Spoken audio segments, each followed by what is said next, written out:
Gaza में Hamas और Israel युद्ध के हालात बहुत नाजुक हो चुके हैं। इजराइल ने गरीबी फिलिस्तीन के नागरिकों की हवाई हमलों में हजारों की संख्या में मौतें हो चुकी हैं। बच्चों और औरतों, बुजुर्ग लोगों के चिथड़े उड़ गए हैं, जिसको देखकर लगता है कि इंसानियत पूरी तरह खत्म हो चुकी है। इजराइल ने गाजा में शरणार्थियों के शिविर पर इजरायली बम फिर कहर बनकर टूट पड़े हैं।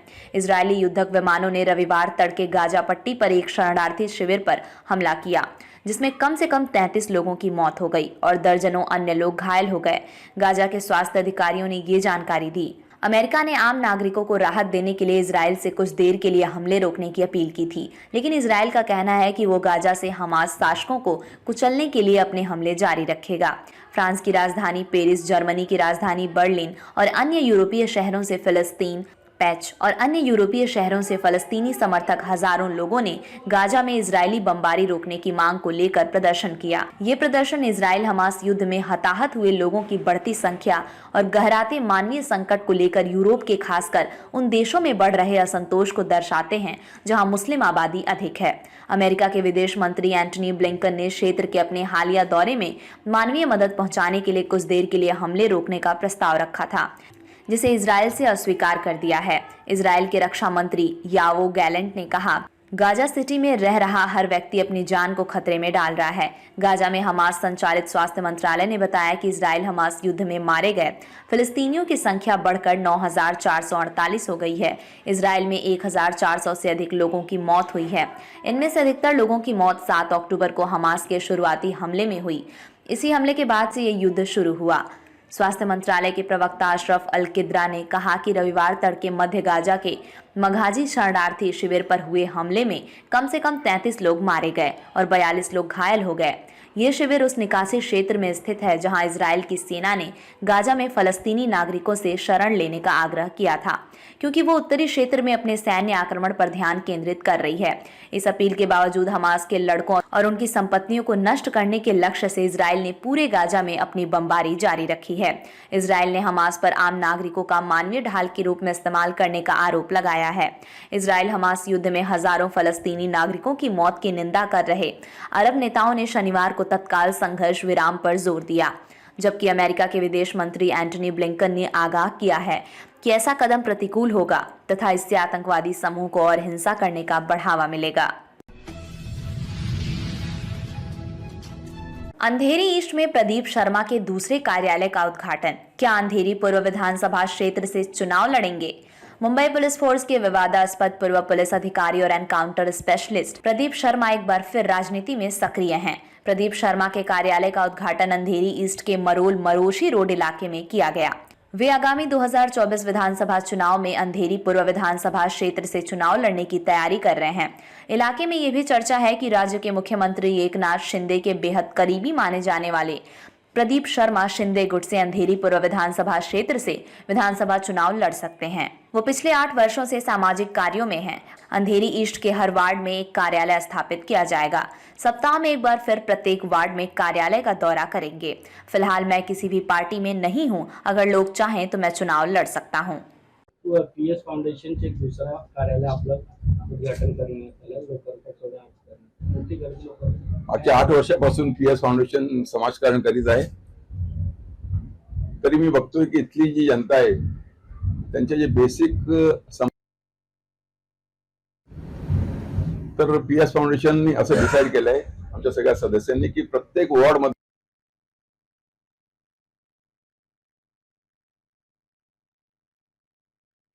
आणि मी स्वतः या कार्यालयात हे जे 75 वॉर्ड मध्ये उघडण्यात आले, विकी अडसूळ यांना इन्चार्ज करण्यात आले, ते पीएस फाउंडेशनचे सदस्य आहेत। मी स्वतः या आठवड्यात 1 किंवा 2 दिवस इथे येणार आहे। लोकांच्या ज्या समस्या असतील त्या त्यांनी इथे ऍप्लिकेशनद्वारे इथे मांडाव्यात। त्या सगळ्या समस्यांचं समाधान पीएस फाउंडेशन करणार।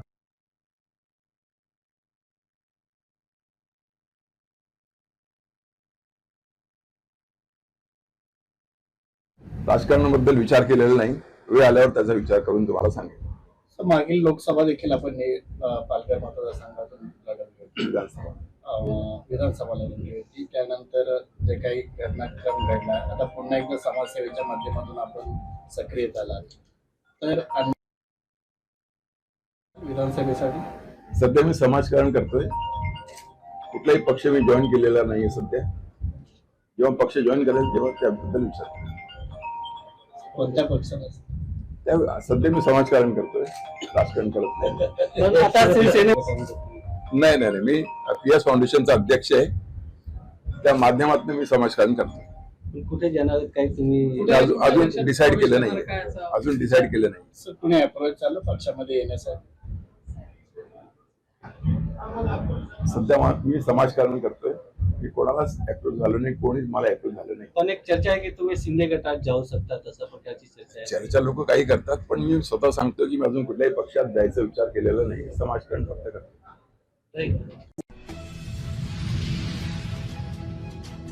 दक्ष फाउंडेशन ने मनाई 7,000 बच्चों के साथ शिक्षा की दिवाली। स्कूली बच्चों को मुफ्त book, bag, pencil box, Diwali gift वितरण। भीड़ देखकर हैरान हुए नेता। मुंबई में दिवाली से पहले गरीब बच्चों की मनाई गई दिवाली। स्कूली बच्चों को मुफ्त में दिया गया शिक्षा का सामान, नोटबुक और स्कूल बैग, पेंसिल लेकर खुश हुए बच्चे। जताई खुशी, कहा मिल गया हमारी दिवाली का गिफ्ट। आपको बता दें कि निस्वार्थ सेवा भाव से सेवा करने वाली एकमात्र मुंबई की संस्था दक्ष नागरिक फाउंडेशन लगातार बच्चियों की शिक्षा के लिए काम कर रही है। संस्था के अध्यक्ष एडवोकेट सुनील कुमार ने 50,000 बच्चों को नोटबुक और बैग देने का संकल्प लिया है, जिसके तहत रविवार शाम लगभग 7,000 से अधिक गरीब परिवार के बच्चों को मुफ्त नोटबुक और बैग और पेंसिल बॉक्स देकर उनको सम्मानित किए। इस सेवाभावी कार्यक्रम के प्रमुख अतिथि व स्थानीय भाजपा विधायक राजहंस सिंह ने संस्था के इस सेवा को खूब सराहा। राजहंस सिंह ने बच्चों को बुक, बैग, पेंसिल बॉक्स देकर उन्हें सम्मानित किए। एडवोकेट सुनील कुमार ने बताया कि दक्ष नागरिक कॉलेज बनाना मेरा लक्ष्य है। जब तक नहीं बन जाता तब तक हमारे परिवार में किसी का जन्मदिन नहीं मनाया जाएगा। जिन लोगों को नोटबुक और बैग नहीं मिल पाया, उन लोगों को दक्ष फाउंडेशन की टीम घर घर जाकर जरूर वितरण करेगी। इतना बड़ा डिस्ट्रीब्यूशन का कार्य बड़े बड़े नेता मंत्री नहीं करते हैं, लेकिन एडवोकेट सुनील कुमार ने इतना बड़ा संकल्प और कार्य कर रहे हैं, जिसको देखकर स्थानीय नेता बेहद आश्चर्य में हैं। बच्चों और उनके परिवार की भीड़ देखने से ऐसा लगता है जैसे मानो राज्य के मुख्यमंत्री की सभा है। सिर्फ भीड़ को देखने के लिए कई नेताओं ने शिरकत की। ये शानदार कार्यक्रम मलाड पूर्व के अप्पा पाड़ा के बुआ सालवी मैदान में आयोजित किया गया। क्षेत्र अभी भी है, मैं आता हूँ, मेरी ऑफिस है यहाँ, काम करता हूँ यहाँ पर, मैं MLA हूँ, मेरा फंड भी मैं यहाँ पे इस्तेमाल करता हूँ। आगे रही बात दक्ष फाउंडेशन की, दक्ष फाउंडेशन संस्था बहुत अच्छा काम कर रही। जो मैं देख रहा हूँ, मैं दूसरे कार्यक्रम में आया हूँ। बेटी बचाओ बेटी पढ़ाओ का नारा लेकर जो आदरणीय हमारे प्रधानमंत्री मोदी जी ने दिया है, उस नारे को लेकर चल रहे हैं। और छोटे छोटे हमारे भाई बहन छोटे बच्चे हैं, उनको कापी किताब ये सब देने का काम करते हैं, क्योंकि इस संस्था के जो अध्यक्ष हैं सुनील कुमार जी, वो खुद एक गरीबी से पढ़े लिखे पले हैं, तो उनको एहसास है गरीबी का। उस एहसास को वो लोगों में अपना बांटना चाहते हैं। ईश्वर इसी प्रकार उनकी आर्थिक व्यवस्था और बढ़ाए और ऐसे गरीबों की मदद करते रहे। सर बहुत बढ़िया है, बहुत अच्छी बात है। ग्राउंड कम पड़ रहा है, और बड़ा ग्राउंड लेंगे, इससे भी बड़ा ग्राउंड लेंगे। उनसे हम कहेंगे, निवेदन करेंगे कि इससे बड़ा ग्राउंड लेवें। और इसी प्रकार सभी हमारी छोटी छोटी बच्चियों को जो बहनें हैं, उनको इस प्रकार से मदद करने का। युवा की अपनी एक सोच है और युवा अपने सोच के साथ ही आगे बढ़ता है। आप क्या प्रश्न पूछना चाह रहे हैं, उसको सही तरीके से पूछे, मैं उत्तर दूं। आप लोग जानते हो, आप लोग उसी देश में हो जहाँ पे बेटियों की भ्रूण हत्या होती थी। बेटियाँ कुछ नहीं थी, बेटी जिनके यहाँ होती थी वहाँ पे खुशी नहीं होती थी, बेटा होने पे बहुत खुशी होती थी। लेकिन आज मोदी जी का जो नारा था, बेटी बचाओ, यानी बेटी को बचाओ, पहले भ्रूण हत्या मत करो और फिर बेटी को पढ़ाओ। आज हमारी बहनें जो हैं इस देश में कंधे से कंधा मिला के, आर्मी में भी है। मोदी जी के राज में 10 सालों में आर्मी में भी हमारी बहनें हैं, बॉर्डर पे भी हमारी बहनें हैं, वो पायलट भी हमारी बहनें हैं, वकील भी हैं, IAS भी है, IPS भी है, क्या नहीं है। तो हमारी बहनें कंधे से कंधा मिलाकर आज पुरुषों के साथ बराबर का ओहदा संभाली हुई है। तो मोदी जी का यही कहना था कि देश की व्यवस्था में ये आगे बढ़ाने का काम हमारी बहनें करेंगी। इसलिए बेटी बचाओ, पहले भ्रूण हत्या से बचाओ और फिर उनको पढ़ाओ।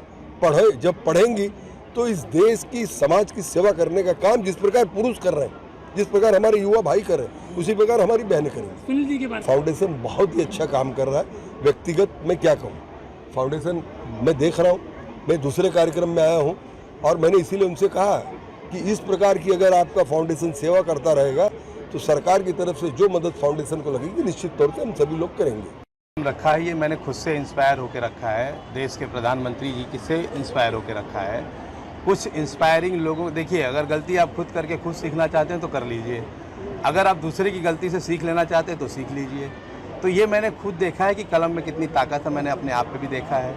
आप भारतीय संविधान में हैं, डेमोक्रेसी में हैं, आप डेमोक्रेसी देखिए, आप सबसे सर्वोच्च पदों पे देखिए, इस कलम ने ही वहाँ पहुँचाया है। ना उनका कोई बैकग्राउंड था और ना उनके पीछे कोई ताकत थी, ये कलम की ताकत थी, माँ सरस्वती थी, उसी के दम पे आज हम सब आगे बढ़ रहे हैं। और मैं बेटी पढ़ाओ बेटी बचाओ का मेरा जो सबसे बड़ा मोटिव ये है कि मैं खुद, इसका सबसे बड़ा दर्द ये है कि जिस वर्ग से मैं आया हूँ वहाँ पे एक प्रॉब्लम ऐसा होता है कि लोग बच्चियों को न पढ़ा के बेटों को पढ़ाते हैं और बच्चियों से काम कराते हैं, और जब वो बच्चियों से काम कराते हैं तो बच्चियों का एक्सप्लॉयटेशन होता है, डोमेस्टिक वायलेंस होता है, डिवोर्स होता है, फ्रस्ट्रेशन होता है, मोलेस्टेशन होता है, प्रोस्टिट्यूशन होता है।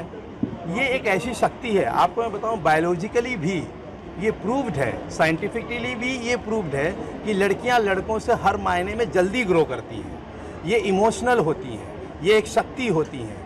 एक बार आपका बेटा रूठ जाएगा तो शायद 2 साल बात नहीं करेगा, लेकिन अगर आपकी बेटी है तो दूसरे दिन भी आपके घर आ जाएगी।